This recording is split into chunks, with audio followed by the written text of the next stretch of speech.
If you're a nice guy and only do one thing in 2026, make it this. It will be the scariest thing that you do, but also the most freeing.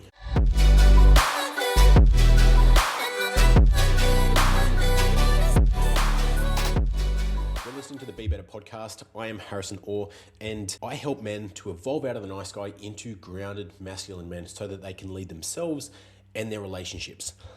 Now, one of the most common traits of being a nice guy, and maybe if you're not a nice guy, you probably experience this, and that is the fear of making a decision. And now you probably haven't articulated it in such a way, like, oh, I'm afraid of making a decision, right? Unless the big decisions like who you marry, the house that you buy, or a big business decision. But when it boils down to the little things that we say, I don't know, I don't care, I don't mind, up to you, there is fear behind all of those. What we are doing in that situation and why this is so critical to evolving out of the nice guy, and it's so crucial in addressing when it comes to improving your marriage, is because every time you do that, you are giving back the decisiveness and the leadership to your partner, who, if she is a feminine woman, is going to want you to be leading. And you're now asking her to step into her masculine and lead because you are incapable, because you're afraid of getting it wrong, because of whatever other deep-seated issue there is. And that is going to destroy the polarity.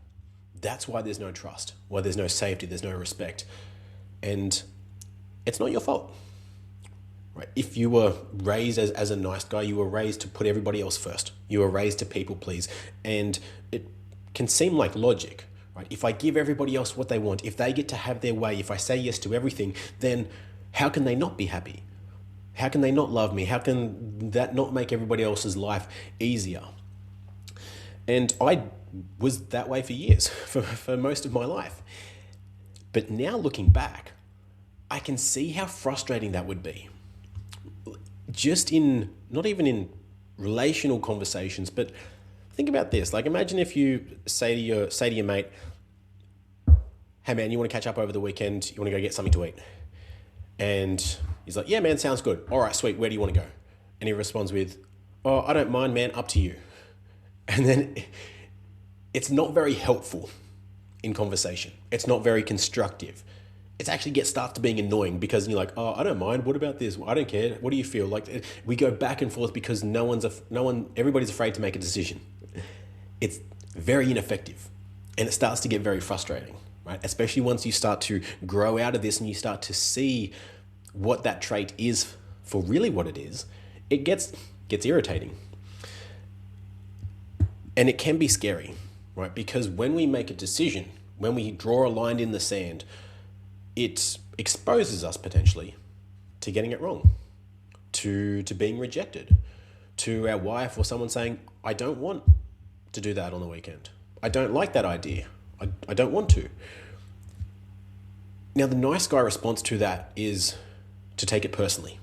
And I think, for me, for so long, that's why I was so afraid of making a decision, because I would take everything personally. I would extrapolate that she doesn't want to have this for dinner, or she doesn't want to go to this place, as to she doesn't want to go on the date with me, she doesn't want to spend time with me, she doesn't want to do this, so it's about me that she's saying no. Instead of, it's just Thai food she doesn't want. And which a simple fix is like, well, would you like sushi? Oh yeah, that'd be fucking awesome, let's go. I know it sounds silly when we phrase it like that, but that's often the actual issue. It's nothing to do with us. It's just that decision. And so when we can start to learn to separate this, it becomes much less scary. Because underneath that as well is an assumption of, what does this say about me? If I get this wrong, if I make a decision, if I put myself out there and I get rejected, if someone says no, if it doesn't work, if it's a flop of an idea, what does that say about me as a man? And trace that down long enough and you'll get to the point of, I'm not good enough. I'm not worthy, is the root of most of those. And I hope just in phrasing it that way, I hope you're starting to see the amount of assumptions that we need to make, the amount of stories that we need to tell ourselves to get to that root cause, to get to that justification, when it's not that way at all. And so I want to help you learn to make decisions from a place of confidence and learning and reframing this in this episode so that in 2026 you can start making more decisions. And now when we look at the word to decide, right, the origin of decision is to decide, right? And the etymology or the origin of decide is Latin, which means decatere, which you break that down, de means off, cadere means cut. So to cut off other options, to cut off, right? When you propose to someone, you get married, you decide who you're spending your life with. You cut off all the other possibilities. And that feels scary for a lot of people because they like to keep their options open. But if you've ever been to a restaurant and the menu is 20 pages long, it gets overwhelming, right? You look at, well, that sounds good, this sounds good, or like, oh yeah, it's kind of all right, but there's nothing here. And instead of taking 2 minutes to decide, you're now sitting there for 20 minutes and maybe you just end up ordering, oh sure, I'll just have what she's having. So more options doesn't always equal a better outcome. Often ends up in overwhelm, or for most people, inaction. There's so many options, there's so many things I could do, so they stay stuck.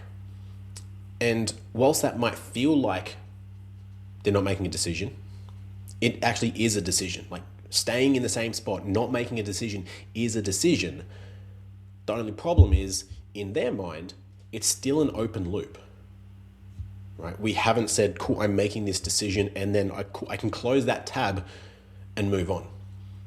See, for me personally, that's one of the biggest costs of not making a decision or of inaction, is all the open tabs in my mind of, oh yeah, I need to do this, or I said I would do that, or I should do this. And like all these things come up because I haven't decided, am I going to do that?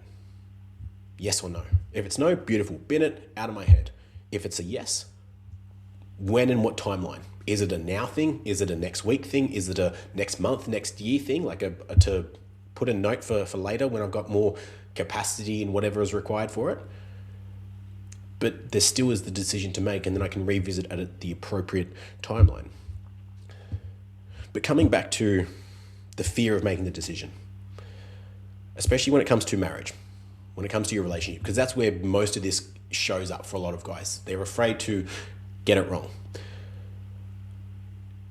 You may have heard the analogy, the story of the pottery class. But if you haven't, here it is. A pottery class, they were split into two groups, and they had different assignments over the semester. Or they were given the same assignment, but different protocols. The goal was to make the best possible pot that they could in this semester. Group 1 were told, you need to make as many pots as you possibly can. Just bang them out, as many as you possibly can in this semester. Group 2 were told, you are to make one pot, but make it the absolute best pot you possibly can. You've got all this time, you only need to make one, but make it the best one that you can. Which group do you think made the best pot?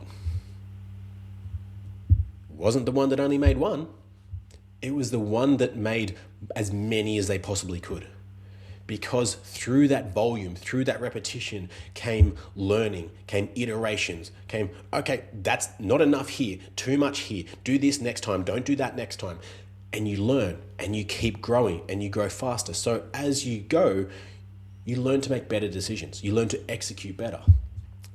When we are so caught up on getting it right the first time, this has to be the thing, the one, the best possible thing right now, we overwhelm ourselves, we stress ourselves out. And then if we do make a final decision and it doesn't go right because we put so much emphasis on this one thing, we take it personally. You get frustrated, you get annoyed, and then you throw your hands in the air. I don't know why I bother, I shouldn't do this, and just regress and go back into not making a decision and relinquishing that power. So, instead of seeing decision making as right or wrong, death or stardom, failure or success, like these massive weights that we put on ourselves, these massive pressures and expectations, see it as a learning curve. Try it out. Try making a decision at the time and see, first of all, how you feel. Like initially it's going to feel anxiety inducing and you're going to feel like I'm underprepared. I shouldn't have said yes. I shouldn't have done all these things. Cool. Amazing. Follow through with it. See what you learn. See what happens when you fail forward, as people term it, right? You stumble forward, you keep learning and making iterations, and then see where you come up. See how much easier some of those decisions you're able to make when you're not putting so much pressure on this has to be the one, right? Because especially as for nice guys, the filter isn't, is it right or wrong? It's often, will she like it? Will it make her happy? Will this get me enough brownie points for her to want to have sex with me? Will this get her in the mood? Like there's all these other covert contracts or agendas that come with what the decision needs to be made. So another framework, a framework I should say, for making decisions. Right? We're all striving, if you're listening to this, you're striving to be a better man in some capacity. And I hope you know, especially listening to the last episode, what that particular man looks like. Not physically, but the traits that he has, how he shows up, how he conducts himself, and everything that comes with that. A super, super easy frame when you're stuck with making a decision, or you're faced with a decision, I should say. And this goes for any area of in life, right? Whether it's how you invest in yourself, the decision that you make in your marriage, how you show up in your business, how you show up for your kids, is what would the man that I'm becoming do? Like if I could just click my fingers and I am him, he is me right now in this moment, what would he do? Would he say, no, thank you, close the tab, move on? Would he say, yes, take action on it and go and execute it right now? Or would he just go with the flow? Like, actually, not go with the flow as in like, whatever you want, up to you. But, okay, this is what needs to be done, stepping into it, doing this. This is what we're going to do on the weekend. Babe, be ready for 7 p.m. We're going out to this restaurant for our favorite date night. Kids are looked after. They're at Nan and Pa's. Cool, done. Planned, close tab, move on. That's how you become that man. You don't become that man by thinking about it, by writing it down, by strategizing it, by consuming more information. You become him by acting as him, right? Every day we're given opportunities to show up as that man. Who you show up the most as is who you are, who you become. And that makes it a hell of a lot easier because most men put this version of themselves, their highest potential, them 2.0, however you want to phrase him, on the other side of a certain achievement, right? I'll become that man once I hit my first mil. I'll become that man once, I've got all the freedom in the world. I'm only working 2-3 days a week and I can spend all this time with my family and my wife. I will become that man once, I'm insert achievement here. But becoming that man is an inside job. That is the most beautiful element of this work is it's not determined by external factors. It's not determined by how your wife responds. It's not determined by how much money you make. It's not determined by the markets, by the seasons, by your kids, by anybody else other than you. And every single day, every single moment, you get to decide who you show up as, how you show up, how you behave, how you handle situations. And that can change as fast as you like it to, or as slow as you like it to.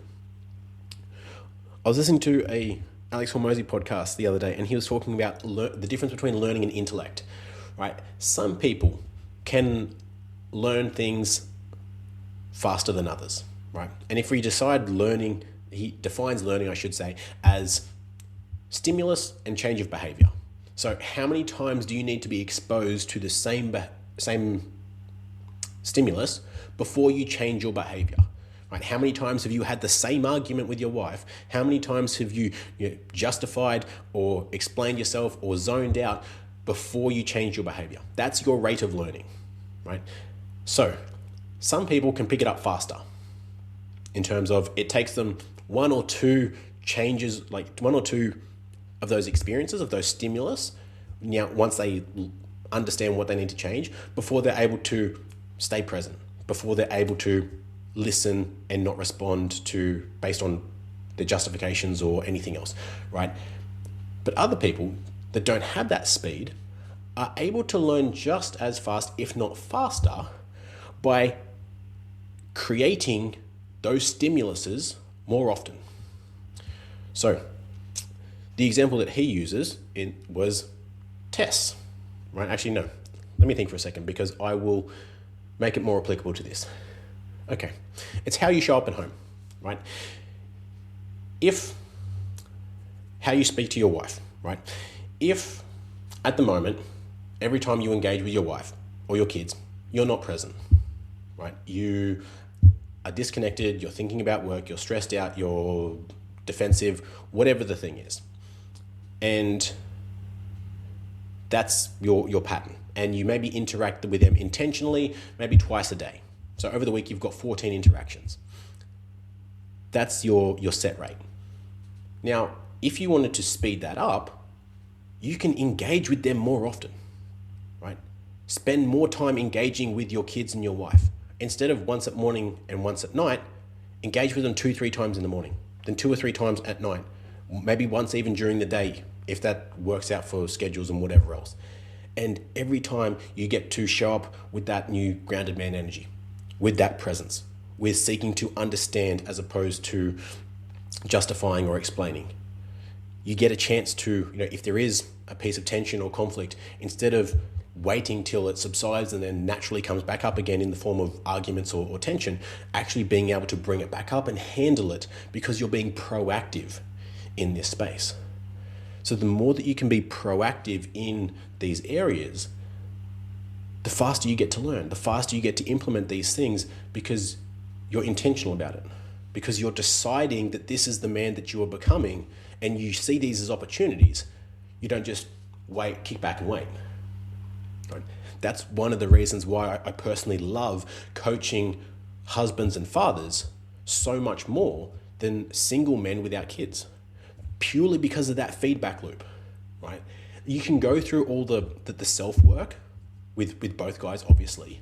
But if you've got one guy that just goes to work and comes home, he doesn't interact with his kids, doesn't have a wife or anything like that, then there's not this multiple times a day opportunities or feedback loops to test how grounded how grounded you were, right? How present were you? How did you handle that piece of conflict? How did you handle that emotion, right? What can happen in a week for a married guy with kids can take months to be exposed to those same levels of stress or conflict or conversation for a single guy. And so if you are a married guy with kids who maybe you see them as a hindrance, like, oh, I don't have time, or it's so hard because of whatever other story you tell yourself, try that reframe.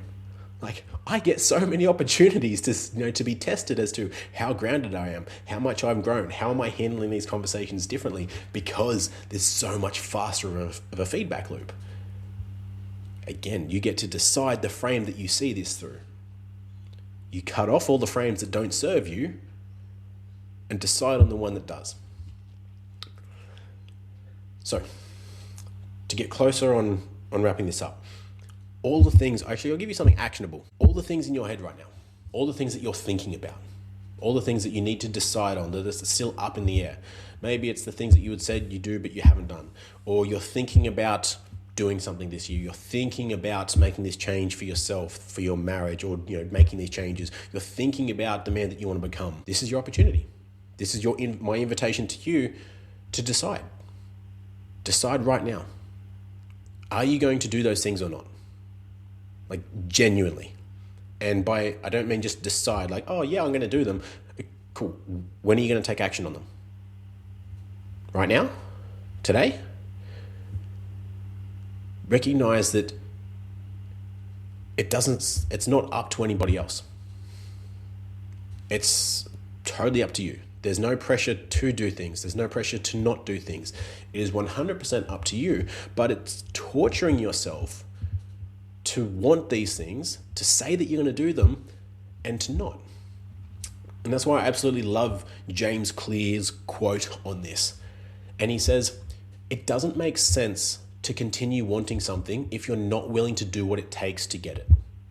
If you don't want to live the lifestyle, then release yourself from the desire. To crave the result but not the process is to guarantee disappointment. Let that sink in. How many years, how many months have you been telling yourself that you want to make this change? You want to stop being a nice guy. You want to have a better marriage. You want to be a better husband, a better father. You want to do these things, but haven't taken action. You've had opportunities, but said no to keep yourself safe. But there's still that desire. And ultimately that frustration, that disappointment in yourself is breeding. So release yourself of that. Decide, yes, this is what I want, this is who I'm becoming, and this is what I'm going to do about it, and go and fucking do it. Or, no, that sounds great in theory and in fantasy, but I don't really want to do that work. I don't want to change. There is no issues either way. This is your life, but for your own mental health and your own sake, make a decision. So with that, don't be sorry, be better, make a decision, and I'll see you soon.